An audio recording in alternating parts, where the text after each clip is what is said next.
Cardiovascular diseases यानी cardiovascular disorder, heart से संबंधित जो भी बीमारियां या डिसऑर्डर होते हैं उसके बारे में हम डिस्कस करेंगे। जैसा कि इस फ्रंट पेज में दिखाया गया है, ये बहुत महत्वपूर्ण बीमारी का ये डायग्राम है। Coronary artery diseases, coronary diseases.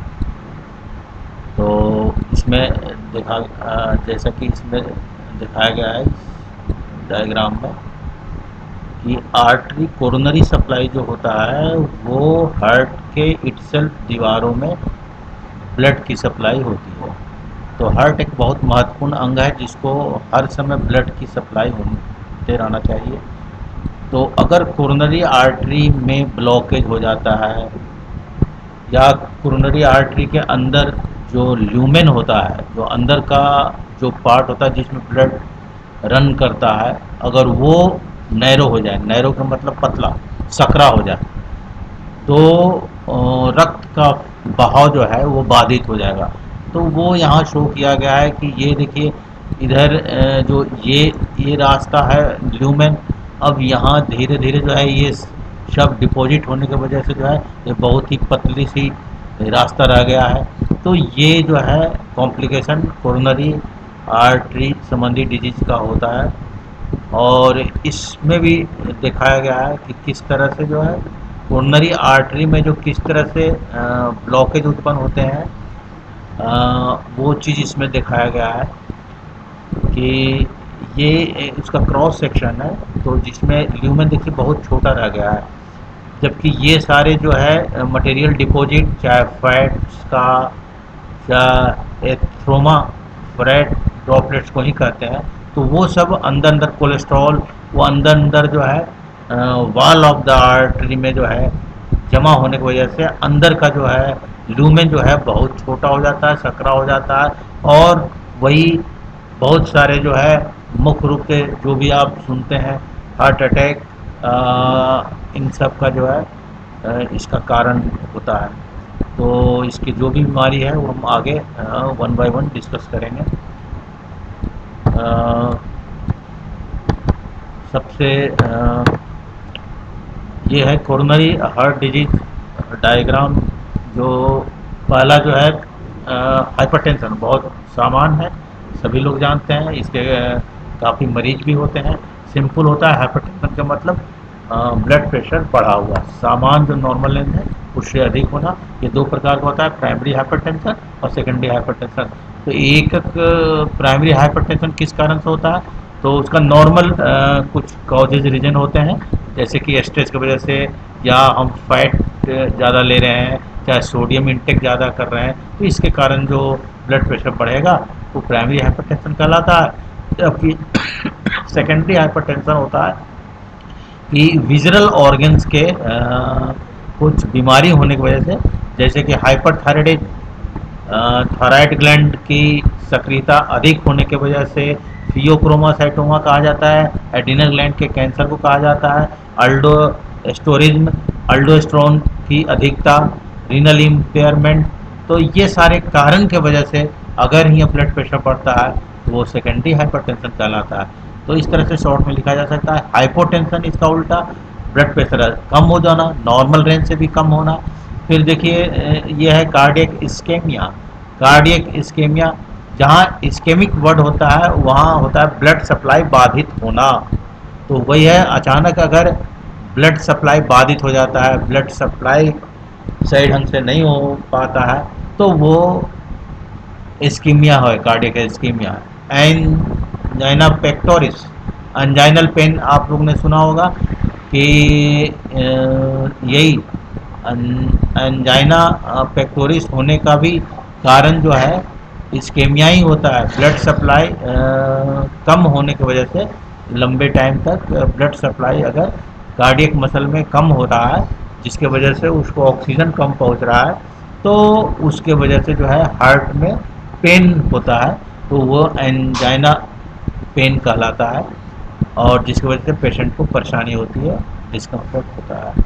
तो सिंपल ये चीज़ लिखा जा सकता है। तो सिंपल ये हार्ट पेन आप कह सकते हैं, लेकिन हाँ, ये समझने के लिए हार्ट पेन किस कारण से हो रहा है, तो परसिस्टेंट ब्लड सप्लाई बाधित होने की वजह से, ऑक्सीजन कार्डियक मसल को नहीं मिलने की वजह से हार्ट पेन होता है। पेन द्वारा हार्ट जो है वो संकेत देता है कि हमें जो है रक्त की, ब्लड की सप्लाई बढ़ाओ और ऑक्सीजन की कमी है। इस बात का वो संकेत पेन के द्वारा संकेत देता है।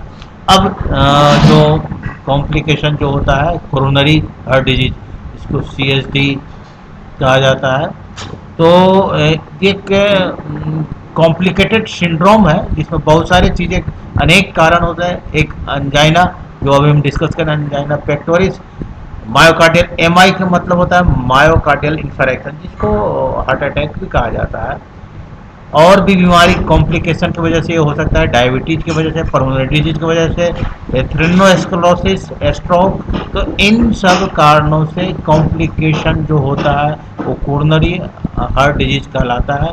अब ये कोरोनरी हार्ट डिजीज का आगे देखिए एक चार्ट है, वो चार्ट ये देखिए, ये थोड़ा सा समझना होगा।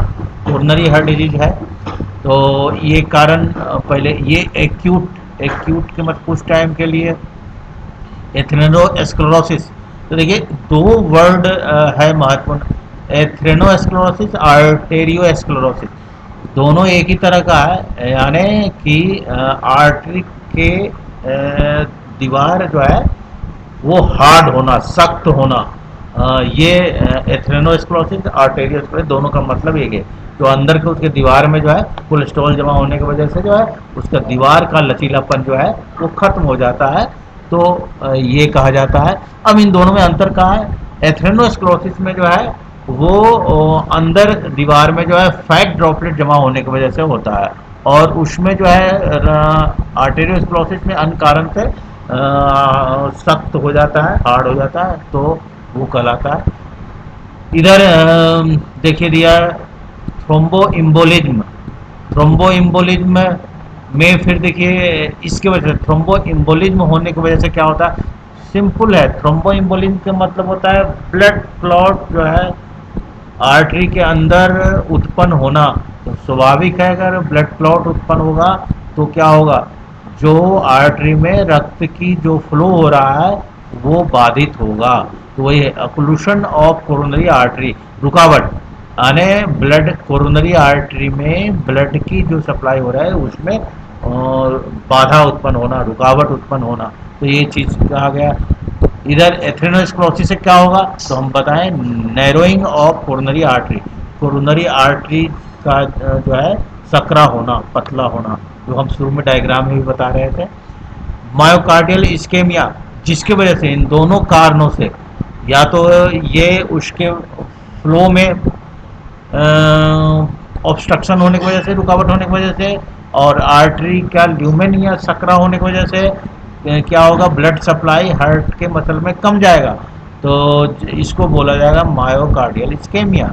और अगर यही मायोकार्डियल इस्केमिया लंबे टाइम तक रहता है तो वो हो जाता है मायोकार्डियल इंफारेक्शन, यानी हार्ट के मसल जो है वो कार्डियक प्रॉपर्टी जो है खत्म हो जाता है। जो कार्डियक का जो स्पेशल प्रॉपर्टी है वो खत्म हो जाता है। कार्डियक प्रॉपर्टी खत्म होने के साथ ही वो अब कार्डियक प्रॉपर्टी पूरे लाइफ के लिए खत्म हो जाता है।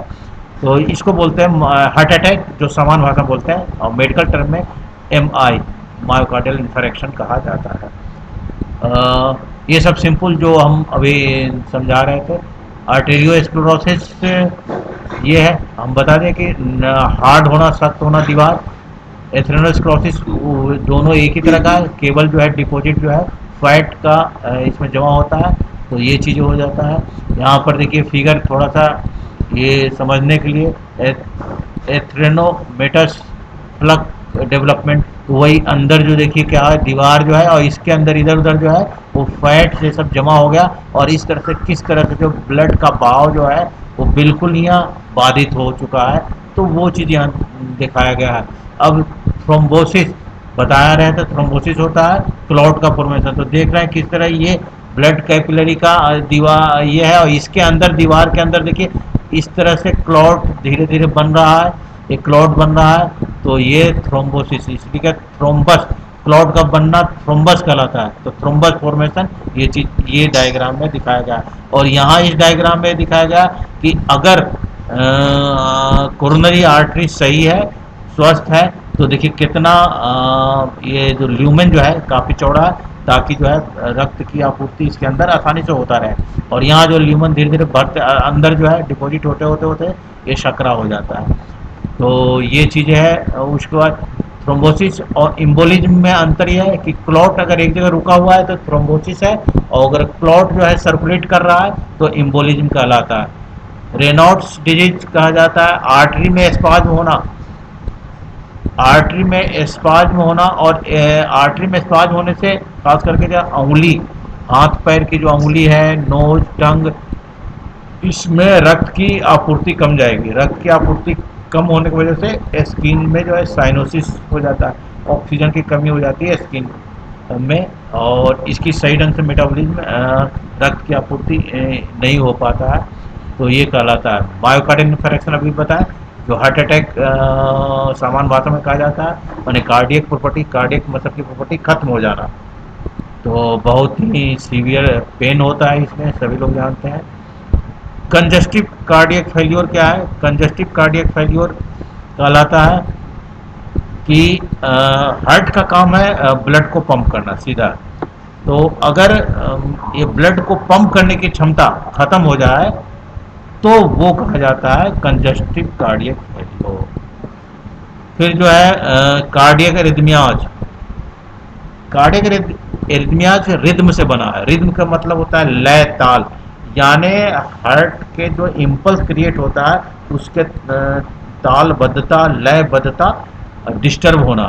तो इसलिए और वो जो ताल और लयबद्धता तीन तरह के डिसऑर्डर हो सकता है। ओरिजिन का मतलब उत्पत्ति, उसकी उत्पत्ति ऐसे नोट से नहीं होकर अन्य बिंदु से हो। रेट का मतलब जो समान रेट है वो 72 बिट्स पर मिनट, तो वो बढ़ के 150, 200, 250, 300 बिट्स पर मिनट हो जाए, तो ये सब कार्डियक एरिथमियाज कहा जाता है। और उसके बाद है इम्पल्स के स्प्रेड करने में, फैलने में एक स्थान से, ऐसे नोड से एवी नोड से बंडल ऑफ फिश और परकेंजी फाइबर, तो उसके फैलाव में अगर रुकावट दिक्कत होता है तो ये सब कार्डियक एरिथमियाज कहा जाता है। कार्डियक एरिथमियाज कई प्रकार का होता है, वो आगे अलग अलग देखिए यहाँ दिया हुआ है। प्रॉक्सिमल टैकीकार्डिया, ये सब कार्डियक एरिथमियाज का ही टाइप है। प्रॉक्सिमल टैकीकार्डिया का मतलब होता है, टैकीकार्डिया का मतलब होता है हार्ट बीट बढ़ जाना, लेकिन ये जो हार्ट बीट प्रॉक्सिमल का मतलब हुआ हार्ट बीट बढ़ता है, लेकिन ये कुछ टाइम के लिए फिर अपने आप सही हो जाता है, शॉर्टर ड्यूरेशन के लिए ये होता है। अब दो टर्म यहाँ है, एट्रियल फ्लूटर और एट्रियल फाइब्रिलेशन, उसी प्रकार वेंट्रिकुलर फाइब्रिलेशन। अब एट्रियल फ्लूटर और फाइब्रिलेशन में क्या अंतर है? देखिए इन तीनों कंडीशन में बिट्स पर मिनट बढ़ जाता है, तो एक कॉमन चीज है बिट्स पर मिनट बढ़ जाता है। अब फ्लूटर फाइब्रिलेशन में सिर्फ एक वर्ड याद रखना है, फ्लूटर में जो बढ़ता है बिट्स, लेकिन वो रेगुलर होता है, बिट्स जो है रेगुलर रहता है, और इसमें बिट्स बढ़ता है वो इरेगुलर हो जाता है, बस ये डिफरेंस है। तो इस चीज को यहाँ पर हार्ट फेल्योर के मतलब हुआ कि सामान जो है हार्ट सही ढंग से कार्य नहीं कर रहा है, तो वो हार्ट फेल्योर सीधा कहलाता है।